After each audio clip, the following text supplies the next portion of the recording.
Arvin Boulet, l'ancien ministre des Affaires étrangères, est d'avis que Franklin Enono devrait être remis aux autorités françaises. Il dit cependant souhaiter que tout se fasse selon le cadre légal, mais rapidement. Bon, maintenant, s'il y a une question du leader de l'opposition, réponse du Premier ministre, fin donné, donc était maintenant à quelle vitesse ça peut aller et quelle vitesse le cas peut être écouté devant la Cour. Et monsieur, c'est certain, les choses peuvent expédier comme besoin dans le respect de la loi et qui l'extradition peut faire. Siddhartha Hawaldar, avocat spécialisé dans les cas d'extradition, estime aussi que les deux hommes doivent être extradés. Cela, dit-il, au nom de la coopération entre les deux pays. Il est important selon lui que Franklin Enono purge leur peine car il y a un jugement contre eux. Position qui nous était là, c'est que Franklin déjà est condamné par la juridiction française par contumace. Ça veut dire dans son absence, il y a un jugement. Alors déjà, il y en a pour purger une période de 7 ans,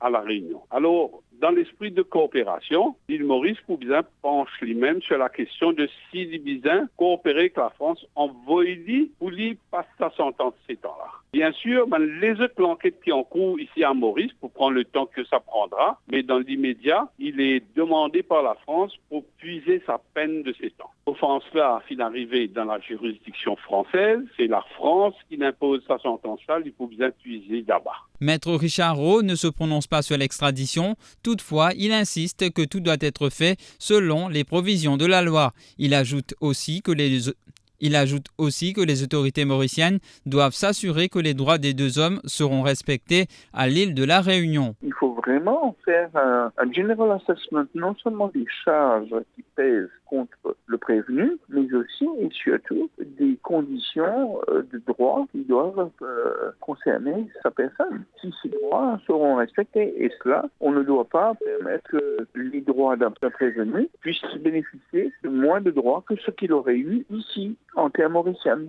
Quelle est désormais la procédure après la demande d'extradition de la France? Maître Yatin Varma, qui parle au nom de son client Franklin, explique que ce dernier a 2 options. Bon, le cas, c'est une correspondance. C'est une correspondance depuis la Cour. Et là, nous pouvons décider ce que nous faisons. On nous a dit, on explique bien, l'information qui finit de découler hier.